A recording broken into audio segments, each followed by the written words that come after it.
7. Matthew 5 all the way through 7. And in this sermon, at Toledo First, we've been able to go through it in more detail, but I know here as well, Kevin was able to treat it a few times. Here are a few things we've been learning in Toledo First. We talked about the Beatitudes. That's all the blessed. And we learned that, and I'm going to read the words in black if you can read the words in red. We learned that to live a life of greater satisfaction, you must redefine what it means to be what, everybody? Blessed. To be blessed. Excellent. Then we talked about salt and light. We said to live a life of greater satisfaction, you must remember that you have what, everybody? Value. Exactly. Value.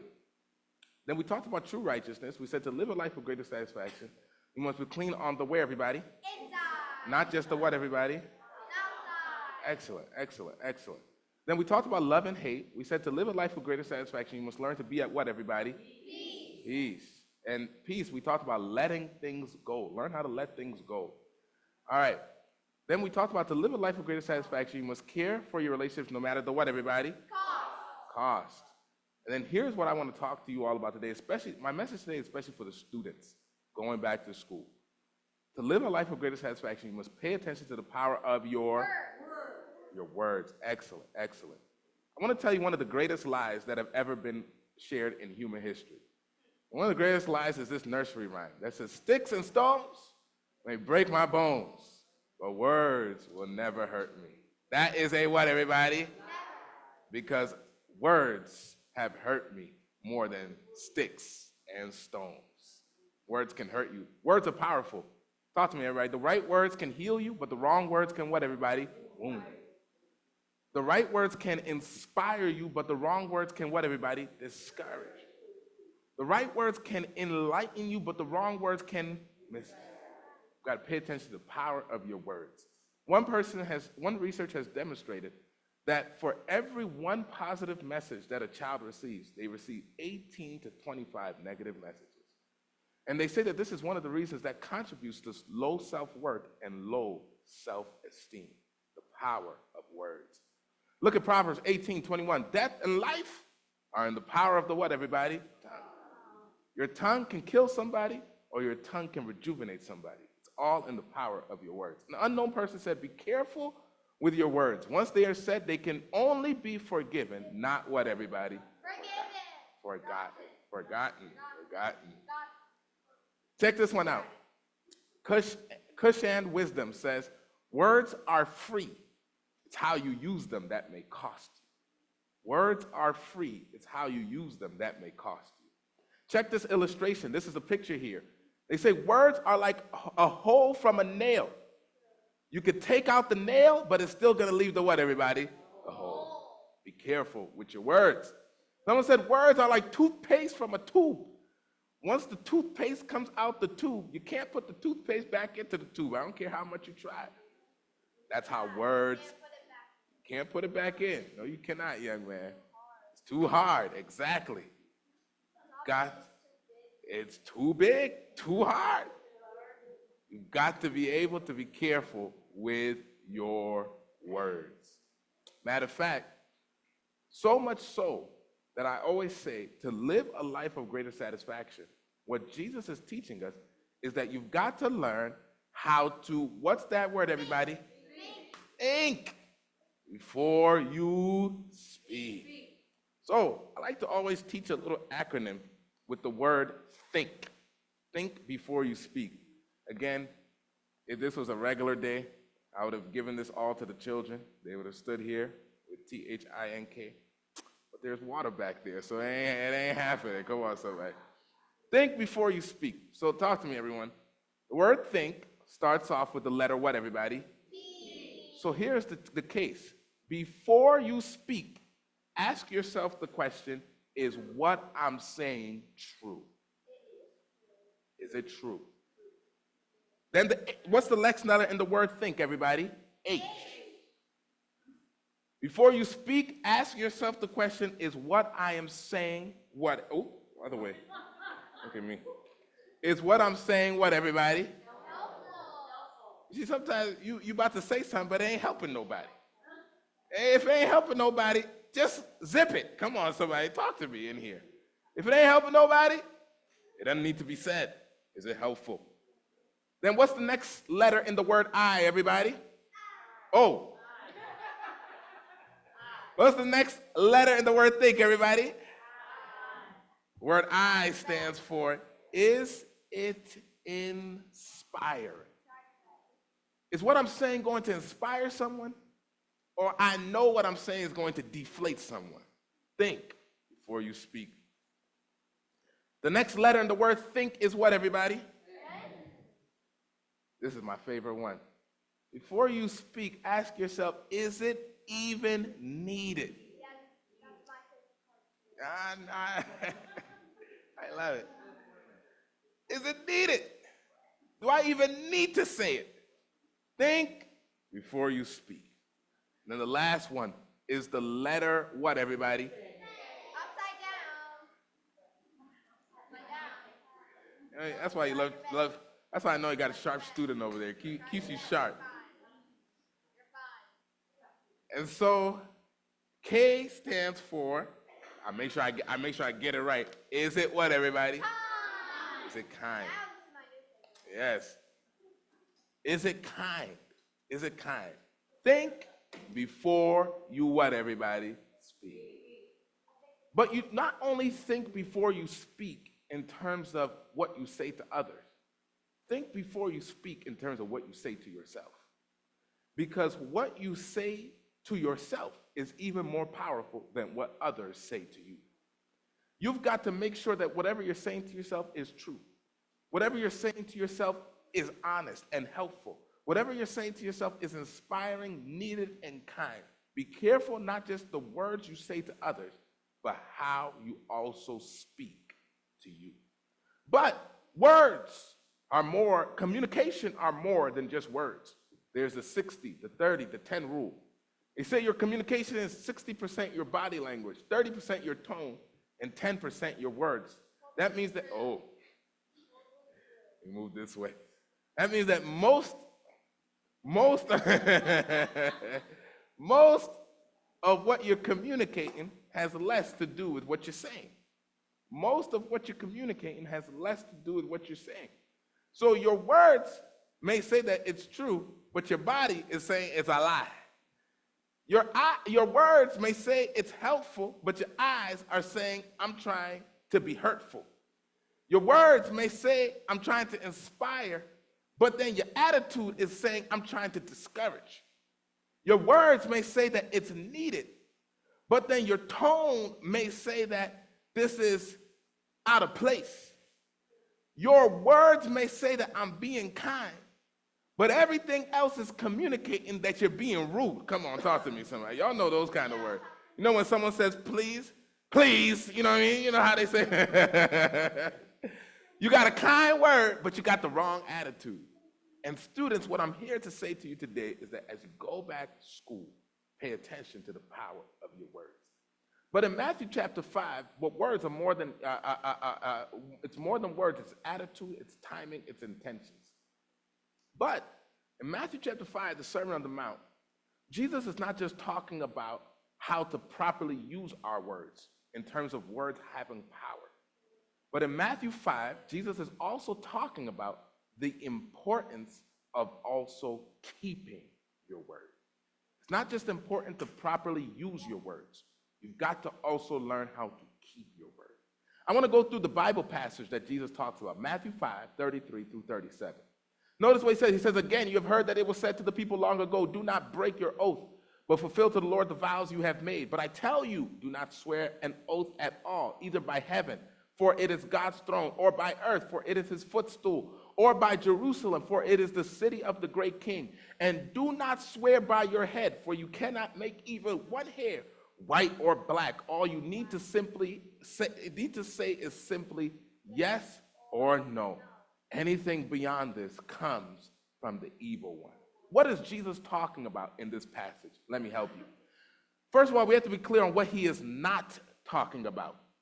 Jesus is not talking about cussing or cursing. That's a different discussion for another time. He's not talking about we can't take legal oaths in a courtroom or sign a contract. He's not even saying that we can't make a vow to God. He's saying something a little bit deeper.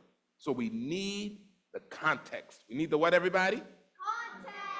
because somebody said a text without a context is a con. So we don't want to con the Bible. So with that being said, what is the context behind this passage? All right, I'll step up here in faith. So here's the context. The context is the Jews would swear or add an oath to their statement to emphasize the truthfulness or trustworthiness of their statement. What am I trying to say? The Jews made oaths all the time.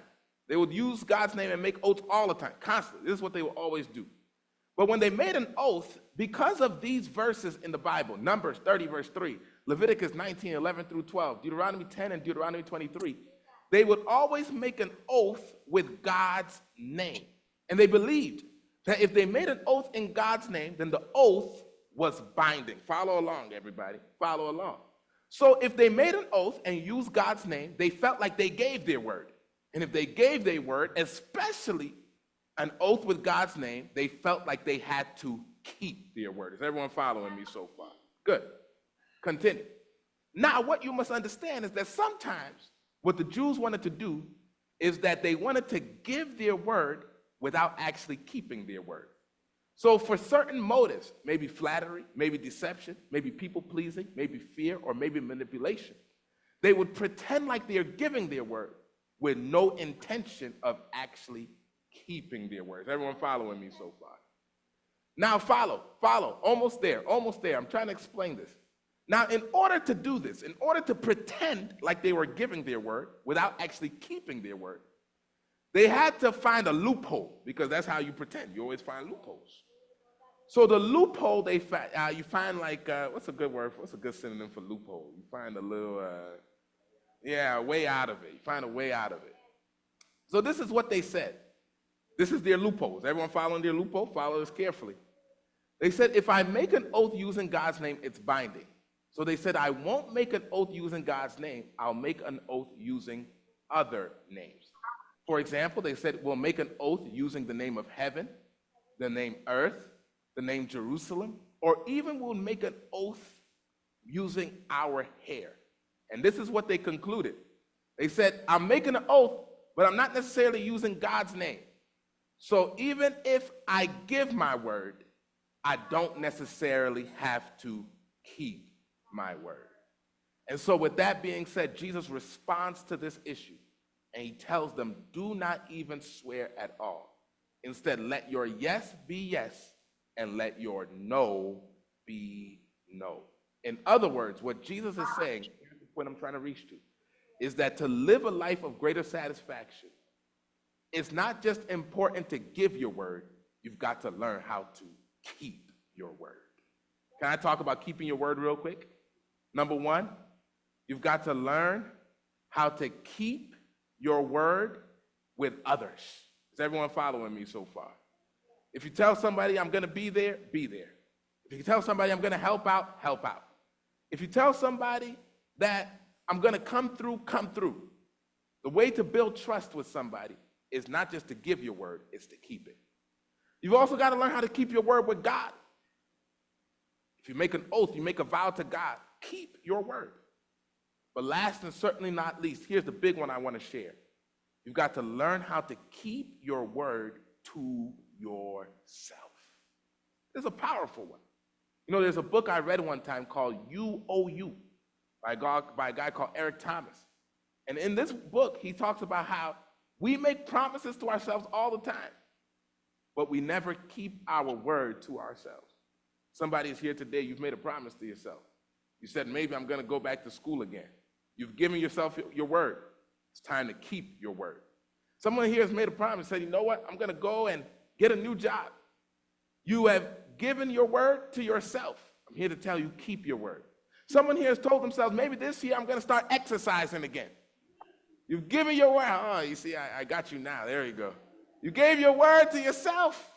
It's time to what, everybody? Keep your word. Is everyone following me? Maybe someone here today has said, I'm going to start budgeting and cut up my credit cards. You've given your word to yourself. It's time to keep your word. Maybe someone here today, it's time for me to get clean. Go to double A. Yes, you've given your word to yourself. It's time to keep your word. Maybe someone is here today saying that I'm going to start keeping in touch with my family again. Going to call my sister, going to call my brother, going to call my mom, who I haven't called myself in a while. You've given your word to yourself. It's time to keep your word. Maybe somebody's here today saying, I'm going to start reading my Bible again. You told yourself in the beginning of the year, I'm going to read my scripture again. You gave your word to yourself. If you gave yourself your word, you've got to also keep your word. But here's the challenge. In a book called Steps to Christ, a lady called Ellen White says that all of our promises, even to ourselves, are like ropes of sand. If you give yourself your own word, you're going to break it every single time. That's why today I'm so glad that we serve a God who keeps his word. Come on, is someone hearing me today? I said we serve a God who keeps his word. The reason why the sun still stands is because he keeps his word. Talk to me, somebody. The reason why the earth is still here is because he keeps his word. The reason why I wake up every morning is because he keeps his word. The reason why I have breath in my body is because he keeps his word. The reason why the children of Israel walked through the Red Sea is because he keeps his word. The reason why the walls of Jericho came down is because he keeps his word. The reason why Shadrach, Meshach, and Abednego didn't burn in the fire is because he keeps his word. The reason why the mouths of lions got shut up is because he keeps his word. The reason why Jesus didn't stay dead in the grave after 3 days is because he keeps his word. The reason why the Spirit of God came down on the day of Pentecost is because he keeps his word. The reason why he is going to come back again is because he keeps his word. We serve a God who keeps his word. And if he keeps his word, I can believe the promises in the Bible. When he says he will supply my needs according to his riches and glory, I can believe it because he keeps his word. When he tells me that I am the head and not the tail, I can believe it because he keeps his word. When he tells me that he has a plan for me, plan to give me a future and a hope, I can believe it because he keeps his word. When he tells me that all things work together for the good, for those who love God and are called according to his promise, I can believe it because I serve a God who keeps his word. And when he tells me that I can do all things through Christ who gives me strength, even the strength to keep the promises I made to myself, I can believe it because we serve a God who keeps his word. Come on, give him some glory in this place today, everybody. Serve a God who keeps his word. Keeps his word. And because he keeps his word, he gives me the power to keep my word to others, to him, but also to myself. Somebody hearing the word of God today, everybody. I've tried to make it simple so that you can receive it. Let me finish up my message. This is one of the rare cases where I say it really wasn't long. You see, it's only 17 minutes, not long. Really, really done. And I wanted to give time for the baptism today. Nah, you see, that's fakery. He doesn't keep his word. Anyway, I'm joking. All right, let's talk about this loophole that the Jews try to come up with. See, they try to come up with a loophole by not using God's name to make an oath. So they would use other names. They'll say, I swear by heaven. I swear by earth. That's what the text is talking about. I swear by Jerusalem. Or I swear by my hair. And Jesus said, don't even swear by any of those things at all. He said, for heaven is God's throne. Earth is his footstool. Jerusalem is his city. And your hair, you can't even change it. What was Jesus saying? Here it is. I'm going to skip this point here. Here it is. What Jesus was saying is that the Jews had put God in a what, everybody? That's really what was happening. They thought that God's name was only restricted to those words that came out their mouth. But Jesus was saying God is bigger than that. You try to swear by heaven, that's God too. You try to swear by earth, that's God is in there too. Try to swear by Jerusalem, God is in there as well. You try to swear by your hair, God made that too. You cannot put God in a what, everybody? In a box. That's what God is saying in the text. And here is the challenge. We too have the same temptation to also put God in a box. And if we put God in a box, then we will always put our relationship with him in a box. Let me give an illustration Been using this illustration for a little while.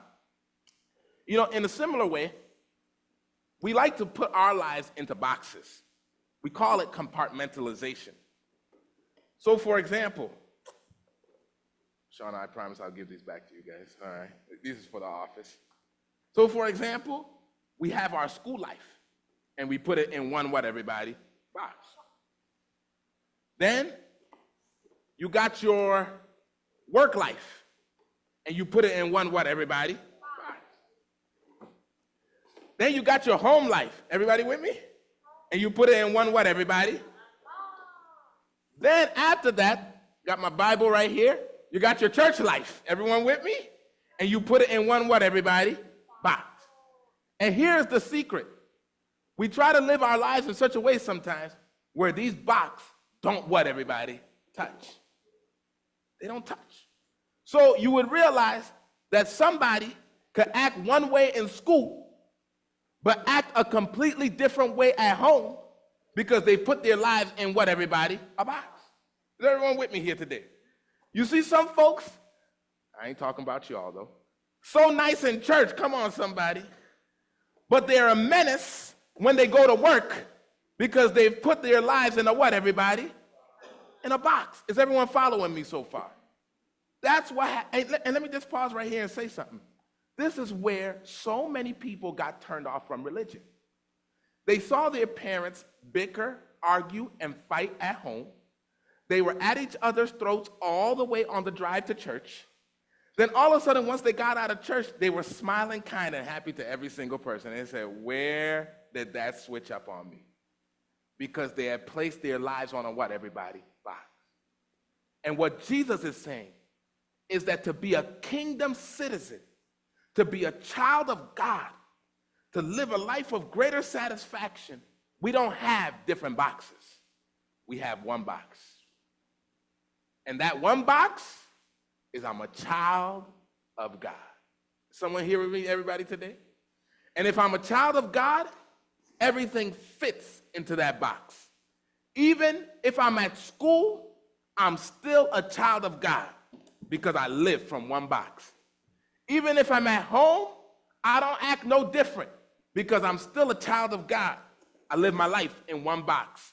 Even if I'm at work, I don't behave no different.